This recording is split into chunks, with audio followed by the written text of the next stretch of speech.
নমস্কার, কেমন আছেন সবাই? আমি বিনিতা। আমার আরও একটি নতুন ব্লগে আপনাদের সবাইকে জানাই অনেক ওয়েলকাম। আশা করি আপনাদের ভালো লাগবে। আর আজকের বারটা হলো মঙ্গলবার, আর এখন ঘড়িতে সময় হয়েছে 7:30। ওই মেয়েকে স্কুলে পাঠিয়ে সোজা এসে পড়েছি রান্নাঘরে।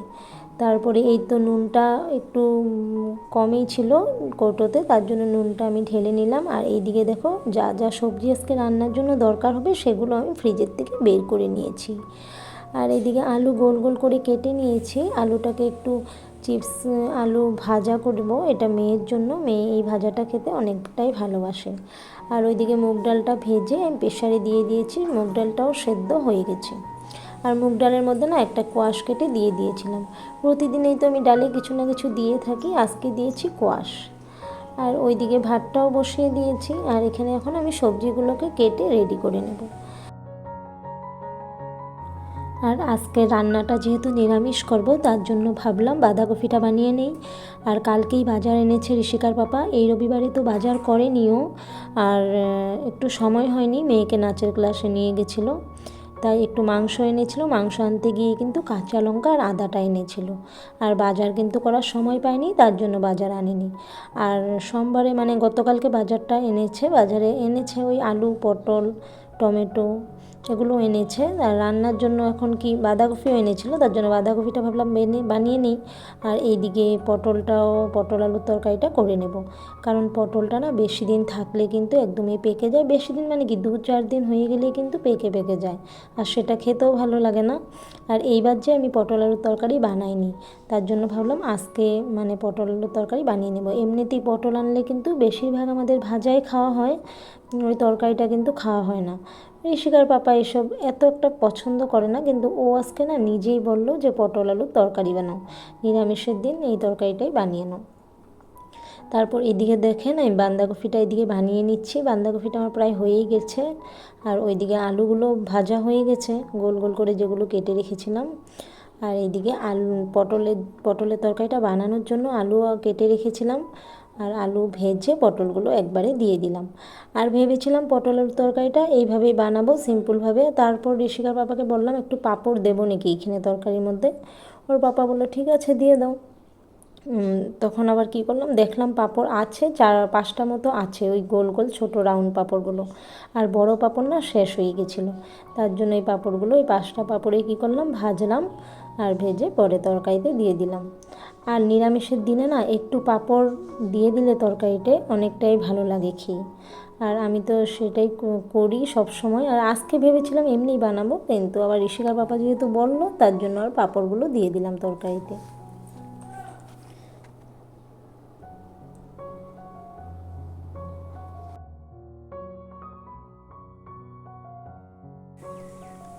আর এই পাঁপড়গুলো কিন্তু এত একটা ঝাল না। আর কিছু কিছু পাঁপড় অনেক ঝাল থাকে, সেগুলো আবার তরকারিতে দিলে না তরকারিটা অনেকটাই ঝাল হয়ে যায়।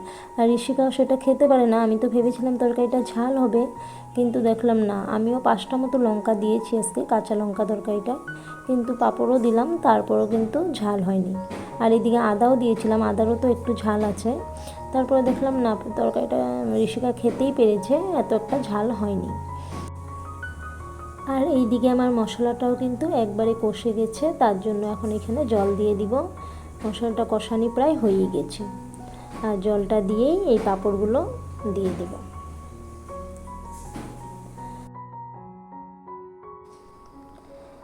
আর এই পাঁপড়ের তরকারিটা রান্নাটা কমপ্লিট হয়ে গেলে আমি কিন্তু ঋষিকার পাপার জন্য টিফিনটা প্যাক করে দিয়ে দিব, দুপুরের লাঞ্চটা।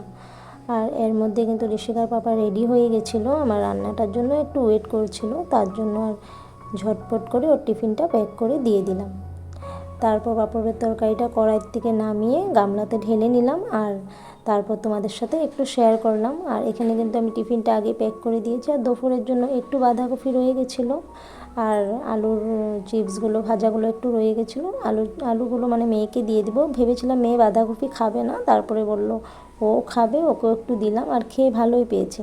রাতের বেলা তো ছিল না বাঁধাকপি, যেহেতু একটু হয়ে গেছে বানানোর পর, আর দুপুরেই না সেটা শেষ হয়ে গেছে। তো রাতেও মেয়ে চেয়েছিল মা আরও আছে নাকি বাঁধাকপিটা, আমি বললাম তো এটা তো নেই। ও বললো আমার জন্য কেন একটু রাখলে না। সেটাই, ওর যেই আইটেমটা ভালো লাগবে খেয়ে ও রাতের জন্য রাতে আবার জিজ্ঞাসা করবে সেটা আছে নাকি, এইভাবেই ও এরকমই করে। তারপর এই তো আমি একটু রান্না করে না গা হাত পা ধুয়ে এসেছি, এতটাই গরম লাগছিল সকাল থেকে রান্না বান্না আর ঘরের এই ডাস্টিং ক্লিনিংয়ের কাজ করলাম, তারপরে এতটাই গরম লাগছিল তার জন্য একটু গা হাত পা ধুয়ে নাইটিটা চেঞ্জ করে এসে পড়েছি। তারপর আবার রান্নাঘরে এসে এগুলো করে নিলাম, রান্নার যা বাসন ছিল সেগুলোকে ধুয়ে নিচ্ছি। আর তার মধ্যে ঋষিকেও আমি সকালের ব্রেকফাস্টটা করিয়ে দিয়েছি।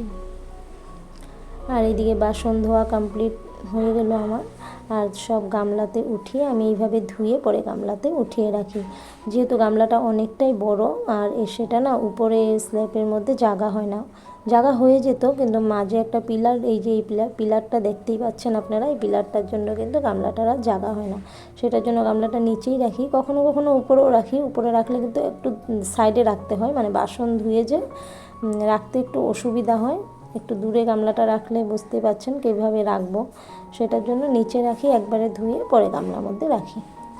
এটা হলো একদম বিকেলবেলা সন্ধেবেলার টাইম, আর সন্ধেবেলা আবার তোমাদের সাথে ব্লগটা স্টার্ট করলাম, দিনের বেলা আর শ্যুট করিনি। আর এইদিকে ঋষিকাকে এক গ্লাস জল দিয়ে দিলাম, ও খেয়ে নেবে, আর ওইদিকে চাটাও আমি বানিয়ে ফেলেছি, ঋষিকার পাপাকে দিয়ে দিলাম, আমিও একটু চা খেয়ে নিলাম। আর পাশে যেহেতু আমাদের আরেকটা দোকান আছে সেখানেও কিন্তু সন্ধেবেলা আমি একটু চা বানিয়ে ওদেরকে দিয়ে আসি, আর ঋষিকার পাপাই নিয়ে যায়, চাটা বানিয়ে দিই। আর এদিকে দুধও গরম করে নিলাম ঋষিকার জন্য, ওকে আজকে বিকেলবেলা দুধ আর চিড়ে দিয়ে ভিজিয়ে দিয়ে দেবো, আর এইখানে একটু বর্নভিটা অ্যাড করে দেবো, আর একটু চিনিও দিয়েছিলাম, মিষ্টিটা যেহেতু বর্নভিটার এত একটা আসে না তার জন্য একটু চিনি দিয়েছিলাম খেতে ভালো লাগার জন্য, এতটা দিইনি, মানে হাফ চামচ মতো চিনি দিয়েছিলাম। আর এই চিড়ে আর দুধ ও খেয়ে নেবে, খেয়ে একটু পড়াশোনা করতে বসবে। আর এইদিকে ঋষির জন্য কিন্তু আমি এইদিকে সুজিটা বানিয়ে নিচ্ছি।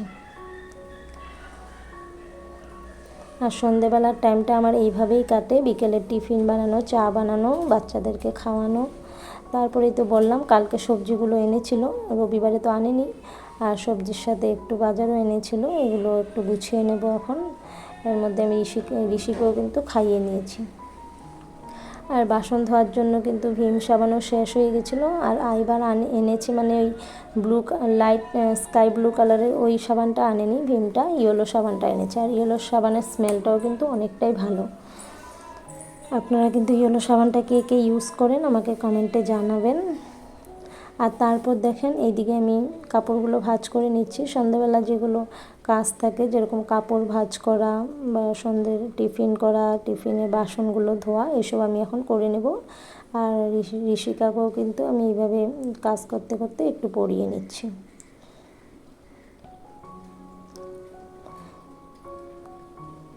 কাপড়গুলো ভাজিয়ে এই বিছানার এক পাশে রাখলাম, তারপর ওই ঋষির কাপড়গুলো বাস্কেটে রেখে দেবো। আর এইভাবে কিন্তু আমি আলনাটাও গুছিয়ে রেখেছি সুন্দর করে, তো আপনাদের সাথে একটু শেয়ার করে দিলাম।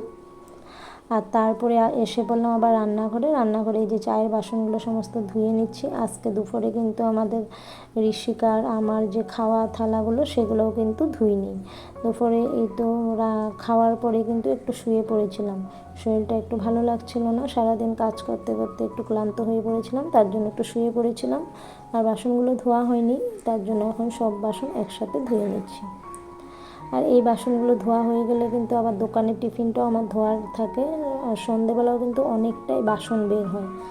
আর এই বাসনগুলো ধোয়া হওয়ার পরে টিফিনটাও ধুয়ে নেব, তারপর আবার ভাত বসিয়ে নেব, আর রাতের এগুলো কাজ কিন্তু কমপ্লিট করে নেব। তারপর আরেকটু সময় পাবো, অতটুকু সময় ঋষিকাকে আবার পড়াবো, যেহেতু এখন পরীক্ষাটা একদম সামনে এসে পড়েছে, হাফ ইয়ারলি এক্সাম এই সেপ্টেম্বর মাসেই হবে, সেটার জন্য এখন পড়ার চাপটাও অনেকটাই বেশি, আর ওকেও একটু সন্ধ্যের টাইমটা দিতে হয়, তার জন্য আমি তাড়াতাড়ি কিন্তু রান্নাঘরের কাজটা কমপ্লিট করার চেষ্টা করি। আর এইদিকে দেখতেই পাচ্ছেন আমি ভাতটাও বসিয়ে দিলাম, এখন রান্নাঘরের কাজ কমপ্লিট করে একবারে একটু চলে যাব, ওকে 1-1.5 ঘন্টা ভালো করে পড়িয়ে নেব। তাহলে আজকের জন্য টাটা।